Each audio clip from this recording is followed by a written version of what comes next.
Marjorie Trader Green. I don't think her life is in danger. Frankly, I don't think anybody cares about her. The mayor of New York, I will say, would like to meet with us and we'll work something out. But he would like to come to Washington and meet, and we'll work something out. We want to see everything work out well for New York. Very tough, it's sanctioning, et cetera, on any country doing business with Russia. They may add Iran to that, as you know. I suggested it. And I actually told Marco and some of the people, our Secretary of State is doing a great job, by the way. I said, go to Congress and let them know we're not letting drugs come through Mexico. We're not letting them come through Venezuela. And let Congress know about it. We don't have to get their approval, but I think letting them know is good. Okay, everybody, we had a great weekend. From an economic standpoint, our prices are coming down very substantially on groceries and things. They're already at a much lower level than they were with the last administration. And we worked on it this weekend, and you're going to see some of the items that were a little bit higher. They were lower than the last administration, but a little bit higher. We're going to have some little price reductions, and in some cases, some pretty good ones. They use the affordability word. The affordability is much, much better with this. And again, I go to Walmart and other companies, and in every case, it's about 25%. That a meal, a Thanksgiving meal and surroundings are 25% lower than it was under the Biden administration. That's a big fact. And that comes from Walmart and others that do that. Okay? Any questions? Any update on Venezuela, Mr. President? On Venezuela, update? No update on Venezuela. This designation of that cartel associated with Maduro, does that mean that the U.S. government can target Maduro's assets or infrastructure inside Venezuela? It allows us to do that, but we haven't said we're going to do that. And we may be having some discussions with Maduro, and we'll see how that turns out. They would like to talk. Mr. President, Representative Massey says he's concerned that the Epstein probe you are calling for could be a smokescreen to block the release of more files. Is that the case? Well, I don't want to talk about it because fake news like you're a terrible reporter, and fake news like you, they just keep bringing that up to deflect from the tremendous success of the Trump administration. So a guy like Massey, his poll numbers are showing he's at 6% approval rating right now. And we call him Rand Paul Jr. because he never votes for the Republican Party. So they're using Jeffrey Epstein as a deflection from the tremendous success that we're having as a party. Mr. President, on Venezuela, you said they want to talk. You said Venezuela wants to talk. What does that mean? Venezuela would like to talk. What does it mean? You tell me. I don't know. Do you want to talk to them? I talk to anybody. I talk to you, right? I talk to anybody. We'll see what happens. Green says her life could be in danger because of the rhetoric. Her life is in danger? Who's that? Marjorie Taylor Greene, he says. Marjorie Trader Green. I don't think her life is in danger. Frankly, I don't think anybody cares about her. Okay, what about affordability of health care? Are you negotiating with lawmakers on health care ahead of a vote next? I am. We're negotiating with lawmakers, and I've had personal talks with some Democrats. I can't tell you who they are. I just don't want to do that. It's not fair to them. About paying large amounts of dollars back to the people. You know, this was my idea. It came up during that. You know, oftentimes under times of stress, like the shutdown, you come up with great ideas that you wouldn't have thought of before. The insurance companies are making a fortune. Their stock is up over 1,000% over a short period of time.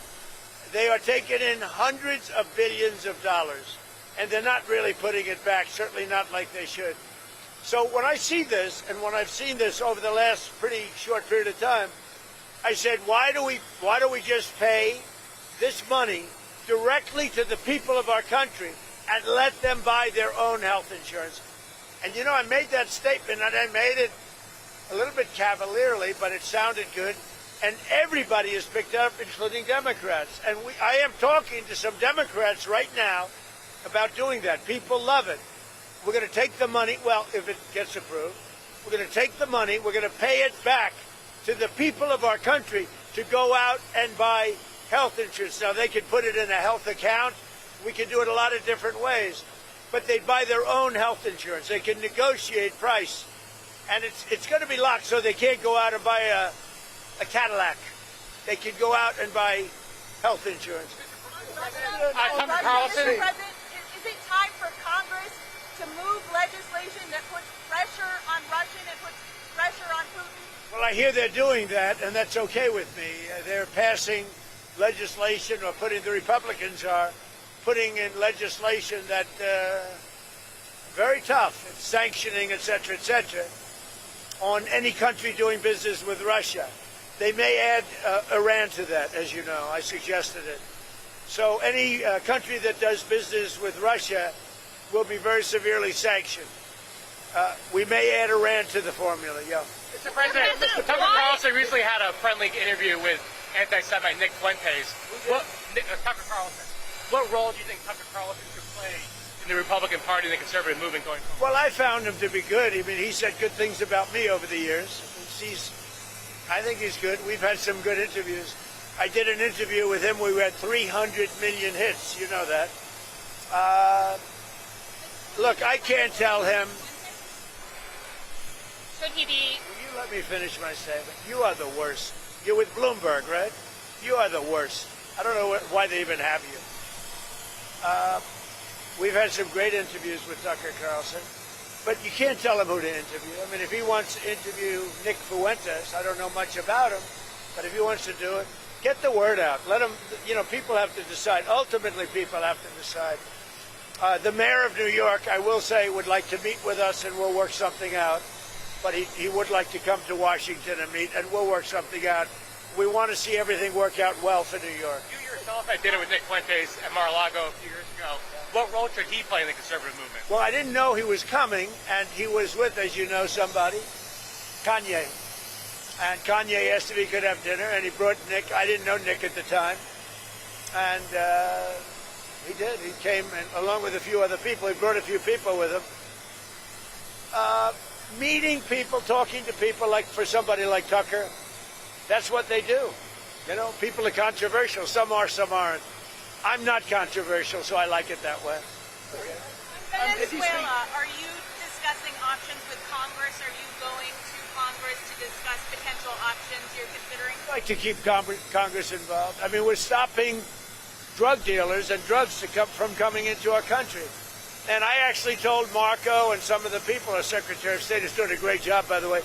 I said, go to Congress and let them know we're not letting drugs come through Mexico. We're not letting them come through Venezuela. And let Congress know about it. We don't have to get their approval, but I think letting them know is good. The only thing I don't want them to do is leak information that's very important and confidential and may put our military at risk, or whoever is doing, CIA, military, etc. But I did say, I said, go and see Congress, see the representatives that we're supposed to be seeing, and be open about it.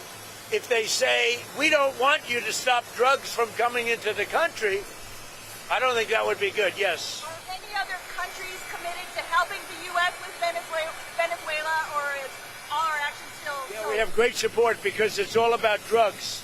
Well, in Venezuela's case, it's about drugs, and it's also about thousands, hundreds of thousands of people that they've released into our country.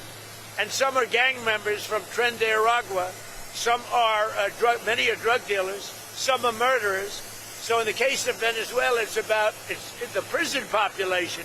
Their almost entire prison population was released into the United States. You know what that means? Their prison population was released into the United States. And we're getting it out. We're doing an amazing job. We have a strong border now. We have everything. Our country's doing so well. But what the Biden administration did to our country should never be forgotten. And the single worst thing they did is allow 20 or 25 million people to pour into our country. People from prisons, drug dealers, mental institutions, bad people, gang members, to allow that to happen to the United States, totally unchecked and unvetted, should never be forgotten. What they've done to our country is a very big thing. But we are correcting it. We have strong borders now. We have a great economy. The prices are coming down. The Democrats like to use the word affordability, but their affordability was terrible. The problem with the Democrats, they lie. They do it so well. They talk about affordability, but I'm the one that's getting the prices down. As an example, they had the highest inflation in the history of our country. I have it down now to a normal level, and it's going down further. Thank you very much, everybody. Subscribe to One India and never miss an update. Download the One India app now.